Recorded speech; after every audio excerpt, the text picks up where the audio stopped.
నమస్కారం అండి. మనం ఇప్పుడు జియో లక్ష్మణ్ గారు రాసిన పాలరాతి సమాధి అనే కథను విందామా? తండ్రి పోయి నెల రోజులు కాలేదు. అప్పుడే తల్లికి కన్నబిడ్డల ఒత్తిడి. చేసేది లేక తను చేయాల్సిన కర్తవ్యం పూర్తి చేసింది. అందరినీ సంతోషపెట్టింది. కానీ పుట్టలోని చెదలు పుట్టవా గిట్టవా అంటూ వేమన కాబట్టి కొడుకుల్ని ఘాటుగా దునుమాడాడు. కానీ ఆ తల్లి మాత్రం అలా చేయలేకపోయింది. కడుపు చించుకుంటే కాళ్ళ మీద పడుతుందని గుడ్ల నీరు కుక్కుని గుట్టుగా ఉండిపోయింది ఆ తల్లి. అయితే ఏం చేద్దామంటావు అడిగాడు పోలీస్ సబ్ ఇన్స్పెక్టర్ సత్య. ఇంకా చేయడానికి ఏముంది, ఇచ్చిన కంప్లైంట్ వాపస్ తీసుకుంటాం అన్నాడు సత్య స్నేహితుడు శ్రీరామ్. అలా అవుతుందా లేదా అని ఆలోచిస్తున్నాను అన్నాడు సత్య. మేమిచ్చిన కంప్లైంటే కదా, వెనక్కి తీసుకోవడానికి అబ్జెక్షన్ ఏంటి? అబ్జెక్షన్ లేదు కానీ ప్రొసీజర్ ఉంటుంది కదా. అలాగే, కానీ మన స్నేహాన్ని పురస్కరించుకుని నువ్వు నాకు సహాయం చేయాలి. తప్పక చేస్తాను.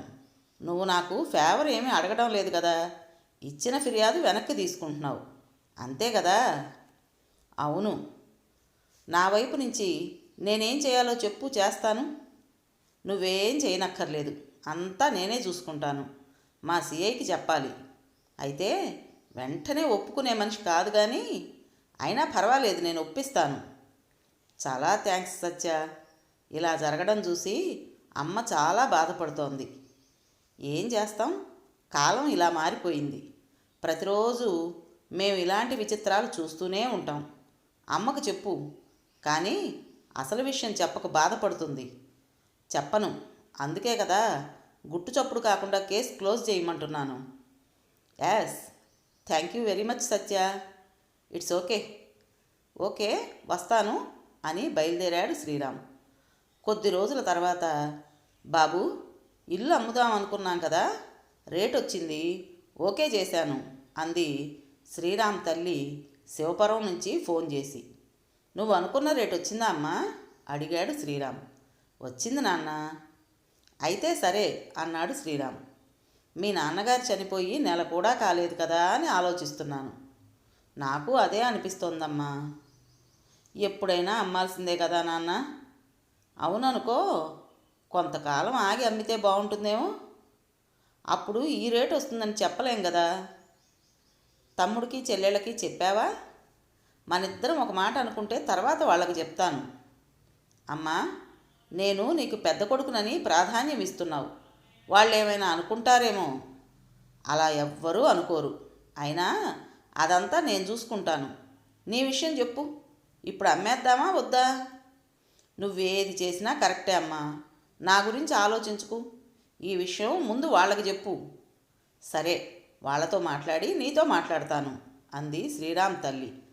అలాగే ఉంటాను అంటూ ఫోన్ ఆఫ్ చేశాడు శ్రీరామ్. అమ్మకు అన్నీ తెలుసు. ఏది ఎలా నడపాలో, ఏ వ్యవహారం ఎలా తేల్చాలో ఆమెకు బాగా తెలుసు. చిన్నప్పటి నుంచి చూస్తున్నాను. నాన్నగారు జీతం తెచ్చి ఇవ్వడం వరకే, ఇల్లు కట్టడం దగ్గర నుంచి ఇల్లు చక్కబెట్టడం, పిల్లలను చదివించడం, వాళ్ళకు కావాల్సిన అవసరాలు చూడటం అన్నీ అమ్మే చూసుకుంది. నాన్నగారు చనిపోయిన తర్వాత ఆమెలో కొంత బాధ, నిరాశ చోటు చేసుకున్నాయి. అయినా ఎప్పుడూ పిల్లల గురించే తపన. నాన్నగారు చనిపోయి నెల రోజులైంది. ఆ జ్ఞాపకాల్లోంచి అమ్మ బయటపడలేదు. కానీ ఎందుకో ఉన్న రెండిళ్లల్లోంచి ఒక ఇల్లు అమ్మేయాలని నిర్ణయించుకుంది. ఇప్పుడు బేరం కూడా ఖరారు చేసింది. మిగతా వాళ్ళ గురించి తనకంత పట్టింపు ఉండదు. ఇంటికి పెద్ద కొడుకుని, ప్రైవేట్ ఉద్యోగం చేసుకుంటున్న నా గురించే అమ్మకు ఆలోచన. నేను చాలా కష్టపడి ఇప్పుడు ఇలా బ్రతుకుబండి నెట్టుకొస్తున్నాను. వయసు 55 దాటింది. శ్రీరామ్ మనసులో ఒక్కసారిగా ఆలోచన స్రవంతి.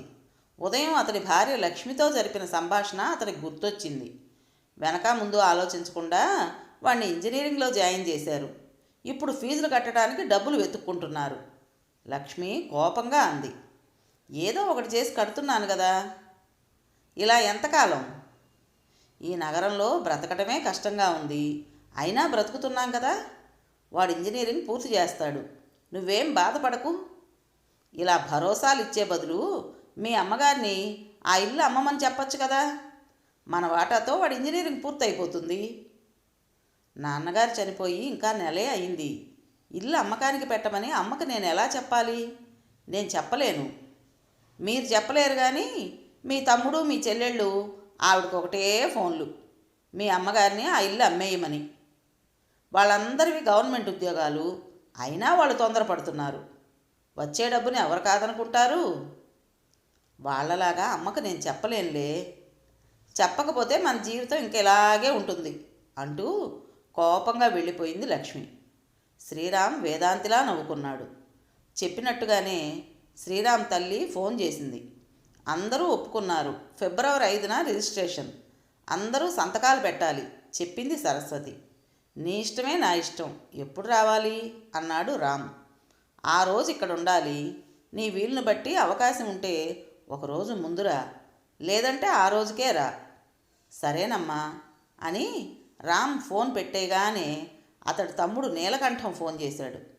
అన్నయ్య, అమ్మ నీకంతా చెప్పింది కదా అని అడిగాడు. చెప్పింది అన్నాడు శ్రీరామ్. అంతా ఒక పద్ధతిలో జరగాలి. ఇల్లు అమ్మగా వచ్చిన డబ్బు అందరికీ ఎక్కువ తక్కువ లేకుండా న్యాయంగా పంచాలి గంభీరమైన గొంతుతో అన్నాడు నీలకంఠం. అమ్మ అలా పంచదని నీకు సందేహమా? పంచదని కాదు, ఎవరికైనా ఫేవర్ చేయొచ్చు కదా. అలా ఎందుకు అనుకుంటున్నావు? అమ్మ మనస్తత్వం తెలుసు కాబట్టి. అలాంటి ఊహలేవీ పెట్టుకోకు, అంతా సవ్యంగా జరుగుతుంది. ఇలాంటి మాటలు వింటే అమ్మ బాధపడుతుంది. వినడమేమిటి, అమ్మకు కూడా చెప్పాను. అయితే మళ్ళీ నాకెందుకు చెబుతున్నావు? ఎందుకైనా మంచిదని. సరే, ఇంతకీ నేనేం చేయాలి? అన్యాయం జరగకుండా చూడాలి. మొదట షాక్ అయ్యాడు శ్రీరామ్. ఆ తరువాత తమ్ముడి మనస్తత్వం తెలిసినవాడు కాబట్టి సర్దుకుని, అమ్మ అంతా బాగానే చేస్తుంది, అమ్మ మీద నమ్మకం పెట్టుకో, అందరికీ మంచి జరుగుతుంది, వర్రీ అవకు అని శ్రీరామ్ ఫోన్ ఆఫ్ చేశాడు.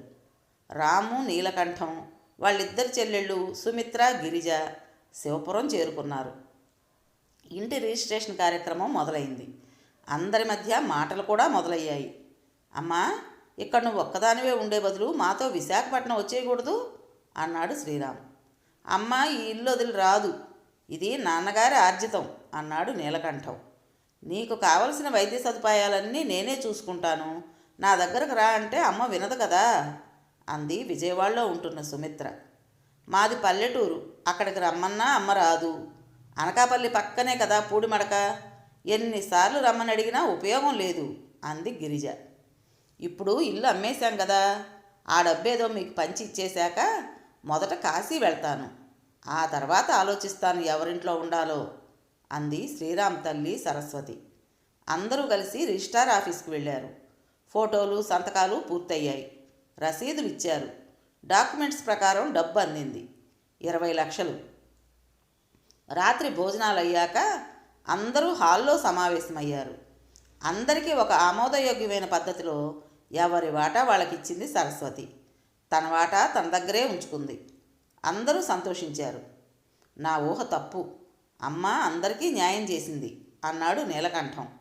అమ్మ ఎప్పుడూ న్యాయమే చేస్తుంది అన్నాడు శ్రీరామ్. మీరెప్పుడూ సంతోషంగా ఉండాలనేది నా కోరిక.